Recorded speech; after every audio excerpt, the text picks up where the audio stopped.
Oke, ketemu lagi dengan Jawar Podcast Jamu Herbal, Jamu Keren.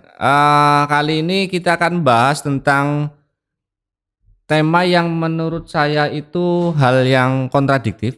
Bagaimana jamu itu yang kesannya adalah sangat-sangat tua, konsumennya tua, tapi justru pemasarannya secara online.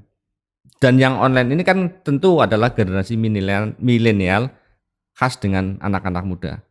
Nah, untuk membahas ini hari ini sudah ada narasumber yang sudah jadi jenderalnya pemasaran online di salah satu perusahaan jamu yang juga anggota PPJI. Assalamualaikum Pak Aris. Waalaikumsalam warahmatullahi wabarakatuh, Mas Haryadi. Gimana kondisinya? Sehat?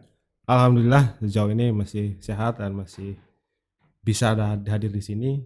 Insya Allah mudah-mudahan sehat selalu buat jenengan juga semuanya. Amin amin. Terima kasih sudah bisa hadir di sini.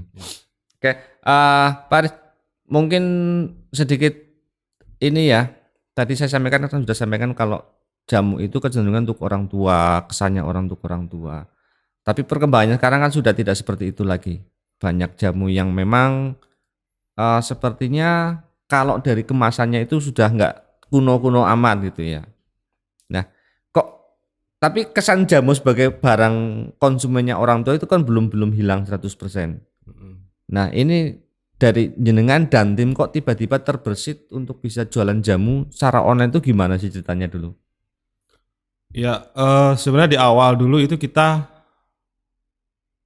memulainya tidak dari jamu dulu ya, Mas. Jadi kita seolah-olah kayak nemu pasar online dulu. Jadi kita dulu penjual yang segala macam lah, reseller segala macam, termasuk bahkan bibit bunganya, termasuk terjemahan dan lain sebagainya. Jasa juga ada lah, intinya kita benar-benar dulu jualan online. Jadi kita menemukan pasar yang sebenarnya waktu itu belum banyak yang menjamah. Terus kemudian kita lakukan riset, karena kami ini bukan produsen jamu yang secara keturunan kita itu, kalau teman-teman di PPJI kan rata-rata itu mereka sudah keturunan orang tuanya itu dulunya produsen jamu. Merekanya juga penjual jamu. Kalau kami benar-benar nemu pasar dulu, baru produknya. Setelah itu baru kita riset, ternyata produk jamu inilah. Yang pertama alasannya adalah mengangkat nama Cilacap, karena waktu kami memulai itu Cilacap lagi rusak-rusaknya tentang jamu, karena Jamu ada BKO. jamu BKO, karena ada beberapa oknum jamu yang dalam tanda kutip nakal. Itu jadi kita pertama pengen rebranding jamu, yang kedua sebenarnya kita sudah nemu pasarnya, tinggal kita punya produknya. Sampai akhirnya kemudian kita baru mulai sekitar ya awal 2009 atau akhir 2008 kita sudah mulai pindah ke jamu, walaupun pada awalnya kita dulu ini memulai dengan, karena kita benar-benar bukan UMKM, bahkan perorangan yang benar-benar nggak punya modal. Jadi kita dulu maklon brand, yang penting sesuai kebutuhan yang di pasar kira-kira dibutuhkan itu apa. Akhirnya kita maklon di awal dulu 2 produk dulu, alhamdulillah laku, sampai kemudian hari di perjalanan kita sampai punya pabrik sendiri. Intinya seperti itu. Itu jauh sebelum ada marketplace ya? Jauh, marketplace itu 2012 Pak. 2012 ya? Sebenarnya 2011 sudah ada, dulu itu Tokopedia kayaknya yang paling awal. Tapi kalau mulai banyak yang jualan di situ itu tahun 2012 lah. Setelah eranya OLX dulu, OLX hilang itu, baru marketplace rame ya. Marketplace mulai rame. Respon masyarakat waktu itu seperti apa ketika mulai ini menawarkan jamu secara online? Menawarkan jamu secara online. Kalau respon masyarakat sih, karena waktu itu kita juga nggak tahu apakah memang pemainnya belum banyak ya. Kalau respon dari masyarakat sih sebenarnya sudah oke-oke aja, walaupun sebenarnya karena dari awal kita sudah punya keyakinan nih, kita harus karena kita mau rebranding jamu, plus kita tahu bahwa segmen marketnya itu beda, di online ini dengan offline itu beda. Jadi pertama yang membedakan adalah strata ekonomi pada waktu itu yang orang user internet itu masih menengah ke atas. Yang kedua, generasi muda sudah pasti itu. Jadi yang tua-tua itu waktu itu kayaknya belum terlalu kenal online, belum terlalu kenal internet, sehingga kita dari awal harus sudah tahu bahwa yang akan diterima oleh dua kalangan ini apa nih gitu. Kalau jamu berarti jamu itu harus inovasi gitu. Inovasi berarti dari awal kita, makanya produk awal dulu bentuknya sudah kapsul, bukan lagi jamu seduh, jamu godok atau jamu-jamu yang lain yang itu nanti kemungkinan besarnya akan ditolak oleh terutama generasi yang remaja. Sementara kita tahu persis bahwa user internet pada waktu di awal sampai 2012 itu masih anak-anak muda. Nah, jadi makanya kita berinovasi produknya. Selain itu kita juga mulai membahasakan, karena waktu itu kita kan promosinya, edukasinya langsung di blog ya Mas ya. Iya. Jadi kita membahasakan bahwa ini itu kita bukan menghapus jamunya, tapi kita mengistilahkan ini dengan herbal.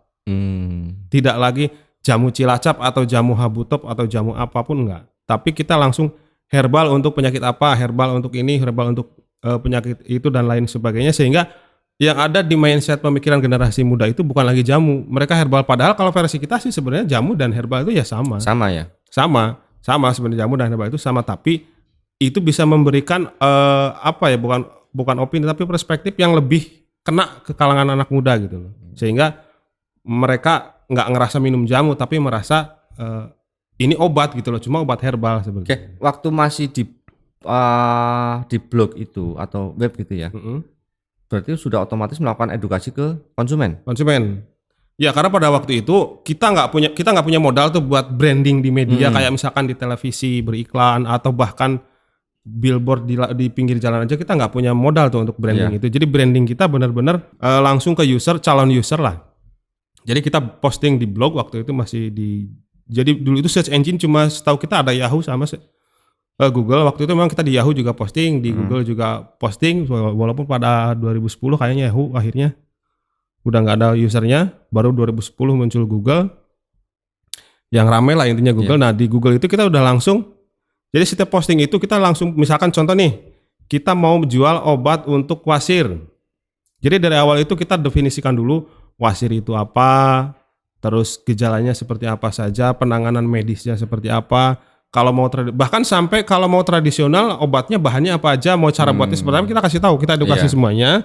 Tapi di bawah itu kita kasih opsi, kalau Bapak dan Ibu atau Anda tidak mau ribet, ya silakan beli yang sudah jadi, ini produk kami dan sudah berkualitas dengan sudah mendapatkan izin dari Badan POM, sehingga tentu dengan kandungan bahan yang dimaksud itu ya. Tentu dengan bahan kandungan. Jadi kita selain mengedukasi si warga juga kita sebenarnya sedang memberitahu bahwa ini kandungan produk kita ini semuanya sudah ada di produk kita nih. Gitu loh, contoh kayak daun ungu, binahong, itu kita tulis dengan nama Latin, dengan nama Indonesianya, bahkan kita usahakan menulis dengan bahasa beberapa daerah gitu. Iya. Karena kadang-kadang satu bahan itu bisa berbeda nama di beberapa daerah. Nah, jadi dari satu bahan itu kita definisikan semuanya sampai, karena tipe orang dulu masih suka baca lah. Kalau sekitar 2010-an. Mereka baca sampai akhirnya, iya ya kalau udah ada yang jadi kenapa kita harus ribet, ya udah beli aja yang jadi, selain memang nggak harus ribet dan rasanya juga otomatis karena kita memang sudah di formatnya bentuknya waktu itu sudah kapsul. Sudah kapsul ya, sudah tidak serbuk lagi. Sudah tidak serbuk lagi, dan kita jelaskan juga di situ nih, karena kita kan ekstrak ya. Ekstrak itu beda dengan serbuk, Pak. Jadi kalau serbuk itu kayak misal nih daun sirsak dikeringkan, diserbukan, terus dimasukin dalam kapsul itu namanya serbuk. Tapi itu kalau dibilang khasiat itu khasiatnya nggak sebagus yang ekstrak. Kalau ekstrak itu, jadi daun sirsak misal nih, kita keringkan, simplicia namanya bahannya. Setelah steril, kemudian kita hancurkan, kita olah. Kalau bahasa ininya, endapannya lah, intinya sarinya, jadi saripati dari santan lah. Kalau kelapa itu santannya itu ya namanya ekstrak. Sehingga kalau ekstrak itu satu kapsul itu bisa sebanding dengan 5 kapsul ketika itu bentuknya serbuk. Oh gitu ya. Jadi perbandingannya 1:5. Kalau ekstrak cukup 1 kapsul, kalau serbuk harus 5 kapsul untuk mencapai dosis yang sama. Seperti itu, dan itu bentuk inovasi yang karena memang ya itu tadi kita ketemu di pasar, kan akhirnya pasar juga komentar soal produk yang dia inginkan, soal kebutuhannya seperti apa, akhirnya juga ya muncul produk-produk yang sekarang ini itu juga hasil. Jadi memang waktu ya mungkin perlu saya tegaskan di sini buat sobat herbal ya, jangan menggambarkan saat itu seperti sekarang, artinya sudah ada marketplace, sudah ada centang biru segala macam ya. Jadi komunikasinya waktu itu memang masih sangat-sangat terbatas. Iya. Bahkan pernah nggak ada konsumen yang misalnya sudah buka web terus komunikasinya dengan by phone atau dengan SMS? Ada, ya. Nah itu Ini yang jadi kendala seperti itu waktu itu. Waktu itu memang itu salah satu kendala karena apa? Karena beberapa konsumen itu dia sudah bisa mengakses internet, tapi pada waktu itu memang belum ada fitur-fitur kayak WhatsApp, aplikasi WhatsApp atau aplikasi media sosial lain yang kayak contoh 2010 itu Facebook kayaknya masih cuma bisa di PC, belum bisa di HP. Zamannya HP apa namanya? Bukan Android, apa sih, kayak Symbian. Symbian. Symbian sama Java lah waktu itu. Paling tahun sekitar 2012 atau 2011 Facebook kayaknya baru bisa ada aplikasi atau bisa dibuka di HP. Nah, itu salah satu masalah. Mereka sudah bisa menemukan postingan kita, artinya mereka sudah bisa mengakses internet. Tapi untuk komunikasi kita kan waktu itu masih trennya BlackBerry Messenger sama WhatsApp belum populer waktu itu. Sama SMS waktu itu. Kalau tidak telepon mereka SMS. Banyak. Nah, yang jadi sulit itu dulu sebenarnya kita kan butuh media transfer ya Pak ya, maksud media transfer pengetahuan soal barangnya seperti apa, bentuknya, gambarnya seperti apa gitu. Secara visual kita butuh audiovisual itu kita butuh menyampaikan itu. Makanya kita kadang dulu upload di YouTube, terus kita kirim linknya biar mereka buka sendiri, lihat, atau kita taruh di filenya secara online biar mereka mengakses lewat link yang kita kirim. Karena kalau kita kirim foto langsung nggak bisa. Bahkan waktu itu kan ada fitur MMS ya, multimedia message apa ya, multimedia messenger yang itu sama kayak SMS berbayar, cuma memang sudah pakai fitur internet. Iya.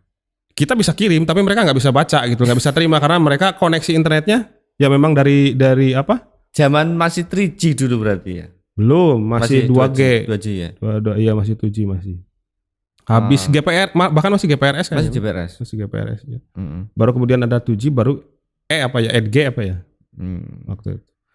Oke, berarti memang waktu itu masih sangat-sangat komunikasi dengan konsumen masih terbatas betul. Tapi tetap ada ya konsumen yang bisa yakin bahwa ketika mereka beli produk lewat online nggak ada masalah gitu. Ya, pertama jadi kita butuh effort untuk meyakinkan si konsumen. Tapi di sisi lain sebenarnya kenapa dulu bisa lebih? Kalau dulu kan Mas kita nggak ada sistem COD pertama. Yang kedua kita nggak ada ke pihak ketiga, nggak ada marketplace ya. Jadi konsumen itu mau tidak mau mereka dipaksa untuk transfer dulu. Nah untuk percaya itu kita lebih mudah meyakinkannya. Kenapa? Karena dulu itu medsos belum besar. Mungkin berapa persen lah orang yang punya media sosial, sehingga informasi-informasi terutama informasi negatif itu nggak banyak. Oh gitu ya. Jadi benar-benar doktrin kita di website plus mereka konsultasi. Ya kan mereka pasti by phone, rata-rata sih by phone kalau dulu, jarang yang SMS karena SMS itu pertama jauh lebih mahal. Kalau yang penting kalau dulu tuh telepon yang penting nggak putus, waktu itu kayaknya kalau nggak putus tuh kayaknya lebih murah lah dibanding SMS yang Rp350 sekali SMS, dan teksnya juga cuma beberapa, kayaknya nggak lengkap, makanya mereka lebih memilih telepon. Nah di telepon itu juga kita mengejawantahkan apa yang didefinisikan di website tersebut, sehingga kita lebih mudah. Selain mereka belum terracuni oleh info-info yang seperti media sekarang kan banyak sekali. Plus memang dulu mungkin juga belum banyak yang nakal lah, belum banyak seller yang nakal yang udah transfer terus kemudian diblokir atau nggak dikirim, atau dikirim tapi produknya berbeda. Artinya dengan komunikasi cara by phone waktu itu ya, itu justru edukasinya lebih ngena. Lebih kena sebenarnya, karena dibanding chat itu kadang-kadang apa ya, bahasa kita chat dengan bahasa kita kan mereka nggak dengar intonasi. Kadang-kadang contoh kayak saya ke jenengan misalkan chat, kalau saya kan tipikal orang yang chatnya itu singkat. Ya, kenapa Mas? Gimana? Kan kesannya jutek. Tapi beda kalau by phone. Ya nggak? Padahal kita nggak sejutek itu gitu loh. Tapi ketika by phone, mereka merasa oh ya si bapak ini enak lah ya diajak ngobrol, nyaman seperti itu. Makanya hari ini pun sebenarnya kita kadang maksa orang untuk kita kan punya customer service ya. Customer service kita juga kita paksa untuk by phone, atau kalau misalkan si usernya mau video call malah lebih enak. Kalau sekarang kita kan sudah berubah era ya. Kalau dulu 2008 masih edge segala macam, terus sekarang eranya anak-anak muda sekarang sudah bisa bermain lincah di medsos, di internet gitu. Ada perubahan pola konsumen nggak? Artinya dari sisi umur atau seperti apa? Apakah konsumen jamunya masih tetap anak muda, orang tua, atau sudah ada peralihan ke generasi yang lebih muda lagi? Ya. Kalau peralihan sih sebenarnya enggak, tapi mungkin lebih tepat dikatakan sebagai penambahan ya Mas. Karena gini, dari dulu juga customer kita ya yang melalui online itu mayoritas sebenarnya, walaupun kita dulu belum sempat lah ya riset seberapa besar sih market yang range usianya masuk kategori anak muda dan yang tua, belum sedetil itulah. Tapi pada intinya sebenarnya sejak dulu, karena user internet itu sudah sejak dulu mesti remaja, anak-anak muda lah yang 35 sampai ke, kalau dulu masih 25 sampai 35 lah, jarang yang 20 tahun sudah pegang internet. Iya. Apalagi di bawah 20. Jadi range usia segitu, makanya kita juga yaitu tadi hasil komunikasi dengan konsumen, terus melihat pasar yang ada. Kan konsumen biasanya walaupun misalkan kita menawarkan produk A, tapi mereka kadang-kadang nanya produk yang dia butuhkan kan, gitu. Jadi siapa tahu ada. Nah dari situ akhirnya kita tahu bahwa oh ya segmen market kita ternyata beda ya gitu loh. Nggak kayak jamu yang orang tua kita dulu gitu loh. Jamu-jamu serbuk itu kan range usianya lebih ke 40 tahun ke atas. Ya. Ternyata setelah komunikasi, mayoritas di antara customer yang ada pada waktu itu sebenarnya sudah anak muda sebenarnya. Makanya produk yang kita jual juga waktu itu ya penyakit-penyakit yang untuk anak-anak yang generasi muda. Karena kayak contoh misalkan asam urat nih, kebanyakan kan orang sepuh. Ya. Itu di online sampai hari ini pun laku, tapi nggak serame produk yang lain. Oh gitu, sudah ada semacam. Kalau online itu jelas mayoritas sampai hari ini masih anak-anak muda. Contoh kayak sekarang aja, tapi ini fakta sekarang ya. Kalau sekarang ini 20% itu orang-orang tua ya di atas 40 tahun, tapi 80% itu masih remaja. Walaupun dari yang 80% itu 10%-nya berarti 72% itu anak-anak muda, tapi yang 8% itu adalah orang yang anak muda yang membelikan untuk orang tuanya. Jadi kalau yang mengkonsumsi produk kita 28% orang tua, intinya seperti itu. Tapi yang transaksi langsung mayoritas 72% itu anak-anak muda. Oh gitu ya, sudah memang konsumennya itu udah Gen Z ya. Iya, sudah Gen Z. Makanya ya kita terus berinovasi produknya supaya bagaimana generasi-generasi yang akan datang itu tetap. Makanya branding herbal itu penting gitu loh. Makanya jarang kita menyebut jamu, kayak kebetulan kayak podcast seperti ini aja karena kayak kita di PPJI gitu loh. Kita bahasa kita jamu gitu. Dengan Badan POM kan istilahnya Badan POM pun pasti istilahnya jamu. Walaupun kita branding ke mereka itu, ke customer itu ya herbal. Sobat Herbal, permasalahan jamu itu tidak hanya pada khasiat. Tapi kalau sekarang kita sudah ngomong tentang legalitas. Dan ternyata teman-teman di PPJI itu sudah dari awal itu memastikan bahwa produk mereka adalah produk yang legal. Salah satunya adalah perizinan dari dinas kesehatan dan dari BP POM. Nah, Pak Ari, apakah dengan adanya izin dari dinas kesehatan dan dari BP POM ini mempermudah teman-teman online itu untuk meyakinkan konsumen bahwa produk mereka itu memang produk yang jagoan gitu, katakanlah seperti itu? Iya, kalau soal itu sebenarnya plus minus ya. Artinya plus minus itu gini, sampai 2019 itu kita masih mudah bahkan tanpa mencatut Badan POM. Walaupun sebenarnya dari dulu kita sudah legal, tapi konsumen dulu itu jarang sekali yang bertanya, apalagi cek nomor TR atau Badan POM. Apakah produk ini legal, sah atau sehat atau berizin dan lain sebagainya, jarang sekali.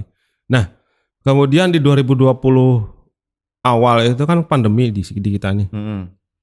Nah, tren orang untuk lari ke online itu baik itu belanja ataupun aktivitas sosialnya itu meningkat drastis, mah. Nggak tahu berapa ratus % lah. Intinya orang yang dulu nggak sama sekali punya media sosial pun di 2020 bahkan sampai kakek-kakek yang umur waktu itu 60 tahun itu punya Facebook.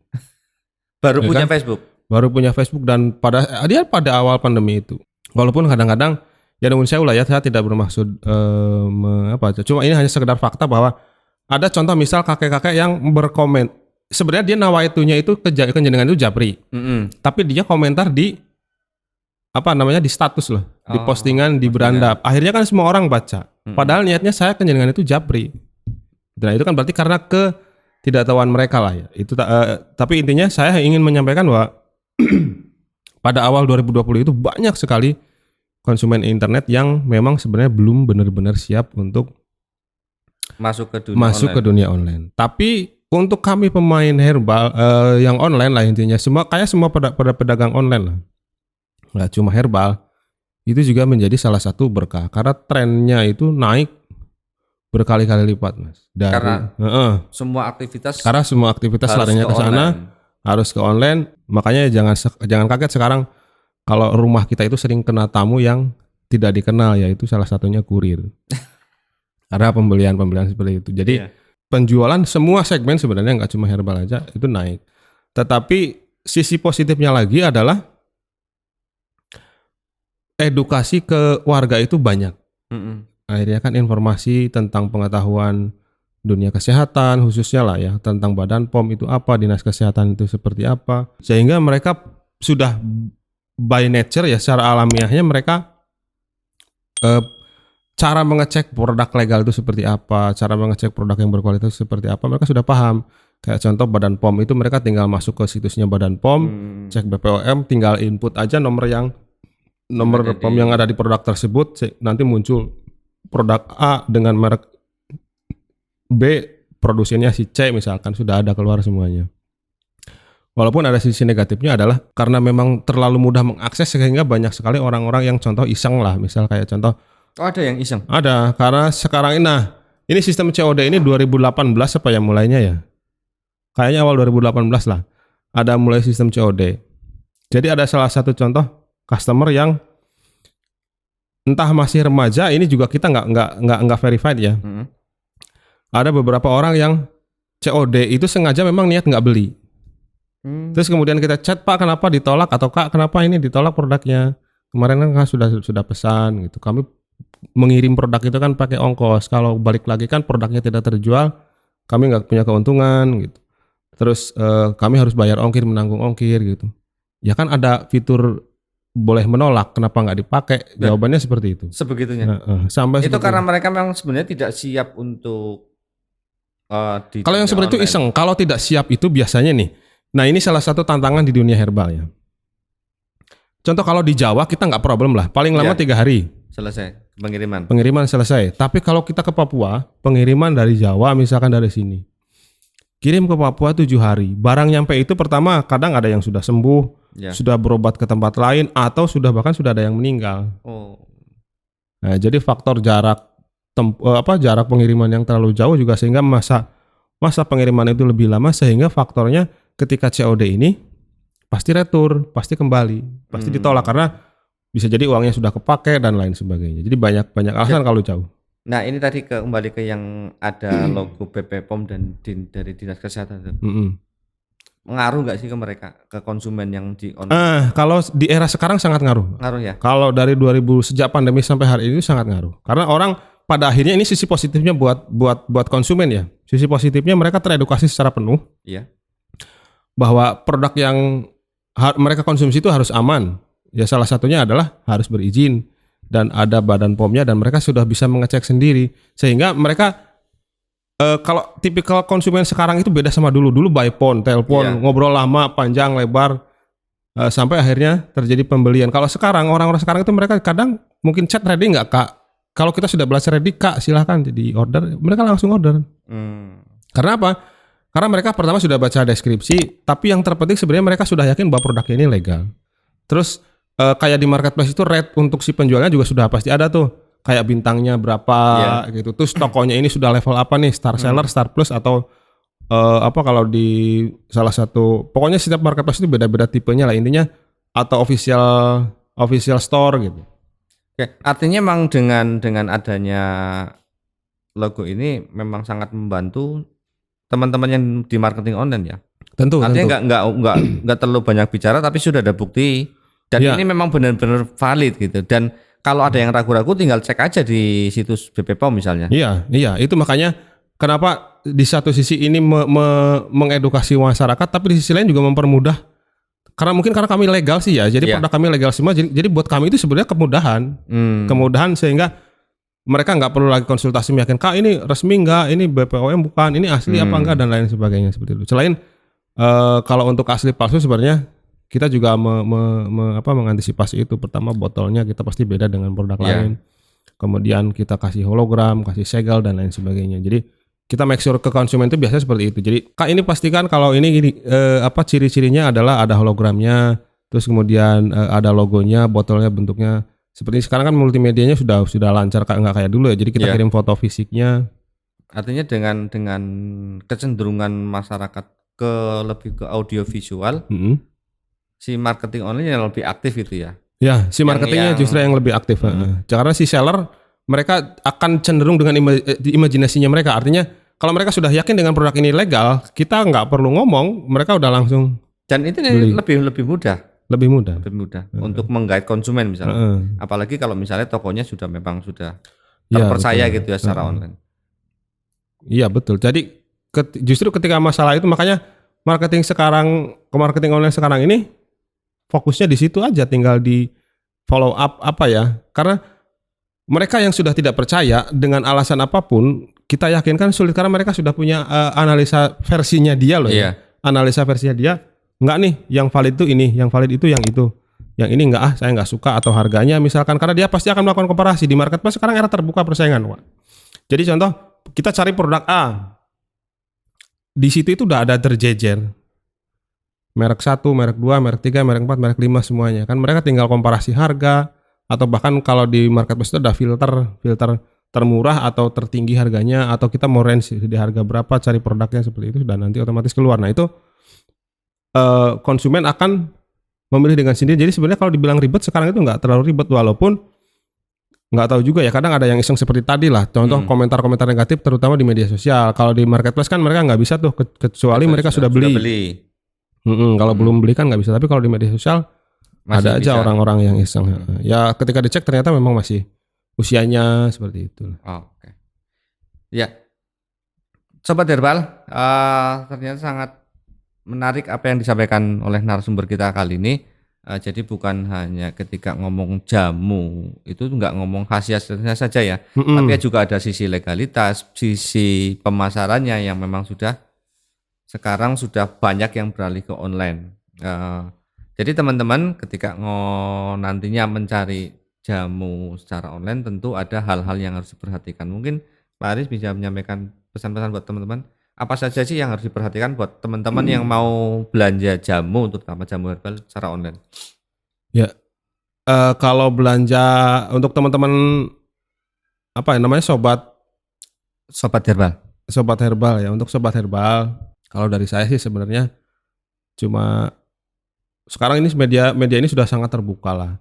Jadi cari produk-produk yang contoh misalkan ngecek BPOM itu kita cukup klik di Google itu cek BPOM, nanti ada situs BPOM-nya, terus kita nanti tinggal isi nomor yang tercantum di produknya. Bahkan sebelum beli kita udah bisa cek gitu loh. Bahkan sebelum konsultasi dengan si penjualnya kita udah bisa cek produk itu seperti apa, kemudian bahannya apa. Tapi yang terpenting sebenarnya make sure aja, Anda pastikan hubungi saja si sellernya. Kalau misalkan by phone ya, kalau by chat WA misalkan ya tinggal chat aja. Make sure aja kepastiannya, karena contoh sekarang ini produk-produk ini banyak sih yang legal dan diceknya mudah, tapi ada beberapa barang yang ternyata dalam tanda kutip nakal lah, palsu. Jadi paling gampang itu terutama kalau produk kami ya, Anda tinggal cek di website atau dimanapun, cek yang paling banyak itu seperti apa, atau harganya yang seberapa, range-nya sama, ya itu berarti sekitar yang asli. Pertama harganya sekitar segitu.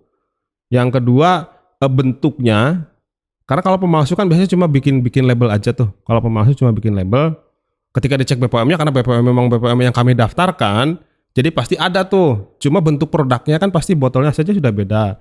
Nah kalau botolnya sudah beda, nggak seragam dengan yang banyak, apalagi kalau harganya jauh di bawah yang banyak, itu sudah dipastikan palsu. Karena kebetulan kalau produk kami memang tidak menjual harga dengan artinya satu seller dengan seller yang lainnya.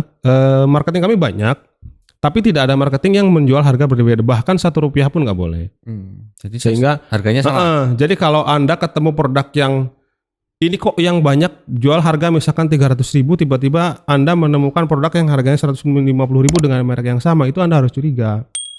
Curiganya apa? Berarti ini palsu nih. Nah, itu juga salah satu Ini kalau harganya selisih jauh itu udah mencurigakan. Kalau kita punya produk harga 100.000 misal, dia ada yang jual 50, pertanyaannya yang jual 100 ini keuntungannya kan nggak mungkin 50.000. Akal sehatnya kan seperti itu. Jadi kalau ada yang jual 50 pasti berarti rugi dong. Mana ada orang yang mau jual rugi kan gitu.